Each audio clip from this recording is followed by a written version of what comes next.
بسم الله الرحمن الرحیم. د کلاس 9th میتھمیټکس سیریز مونږ شروع کړو. چپټر نمبر 1 میټریسز مونږ کولی بیایو. ایکسرسایز 1.3 کوېسچن 14 کوم چې لاست کوېسچن دی د دې ایکسرسایز. Show that the following matrices are additive inverse of each other. تاسو دا وښایئ چې دا کوم لاندې میټریسز دي دا د یو بل ایډیټیو انورس دي. ایډیټیو انورس مونږه کتلی وو چې ایډیټیو انورس څه ته وایي. ایډیټیو انورس چې کله مونږه دوه میټریسز A پلس B ایډ کو او هغې نه مونږ سره انسر 0 راشي. هغه مونږه A پلس B وکړو او که B پلس A وکړو نو مونږ سره انسر 0 راتلل پکار دی.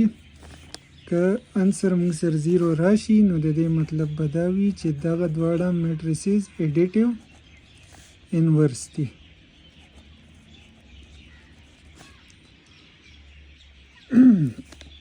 ها د دې پہچان څه دی؟ پہچان د دې دا دی سمپل پہچان چې د دې دواړو دغه کې ایډیټیو انورس میټریسز چې کوم دي هغې کې الیمنټس به سیم وي خو د هغې ساینونه چې کوم دي هغه به بدل وي. که یو کې +2 دی نو بل کې به هغه انټری کې -2 وي.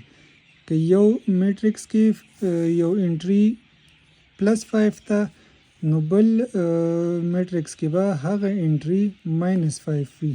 صحیح ده، ساینونه به الټه وي. لکه څنګه اوس دې کوېسچن ته وګورئ، دا یو میټرکس یې A راکړ دی او بل یې B راکړ دی. دې کې اوس وګورئ دې کې هم 1 دی 2 دی 3 دی، دې کې هم 1 دی دې کې 2 دی دې کې 3 دی. اوس فرق په دې دواړو کې څه دی چې دلته +1 دی نو دې ځای کې -1 دی، که دلته -2 دی نو دلته +2 دی، که دلته +3 دی نو دلته -3 دی. نو ساینس چې کوم دی هغه دی کې الټه وي. کوېسچن زمونږ څه دی؟ مونږ ته وایي چې دا شو کوي چې دا د یو بل ایډیټیو انورس دي. نو شو کولو دپاره به مونږ څه چل کو چې مونږ به دواړه ایډ کو او انسر به 0 راولو.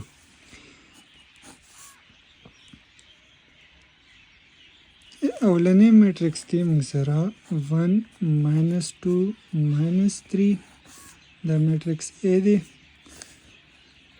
او میټرکس B بیا دی -1 2 -3. اوس به دا دواړه مونږ ایډ کو. دا چې مونږ کله ایډ کو نو A پلس -A -2 +2 -3 plus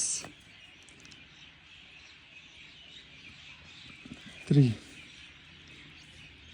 دې کې مونږه دا دواړه مونږه ماینس لیکل دي، دا مونږ غلط لیکلو، دا به راشي +3 -3. ایډ کوي 1 + into -1 -2 +2 3 -3.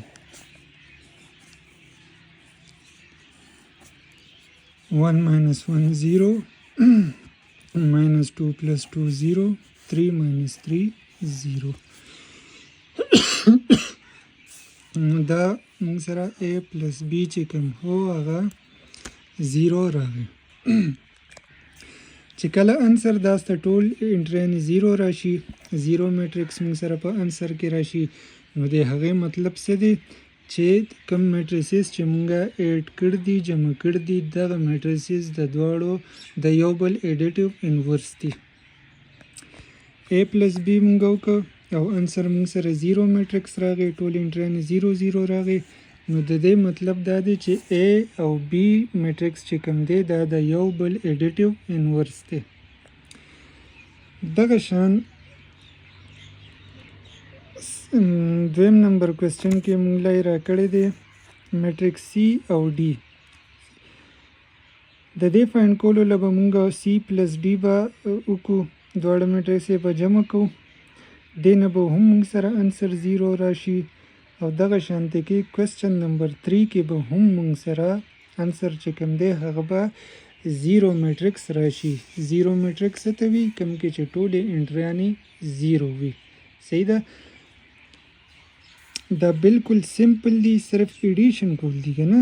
نو زه دا غواړم چې دا تاسو په خپله وکړئ، یو خو ستاسو پریکټیس وشي د ایډیشن، او که څه قسم مسله وي نو هغه موږ سره په کمنټس کې ډسکس کولی شئ. او دا ویډیوز چې کوم دي دا خپل کلاس فیلوز سره شیر کړئ او چینل سبسکرایب کړئ چې تاسو ته ټایملی نوې لیکچرز چې کوم دي هغه ریسیو کیږي. تھینک یو.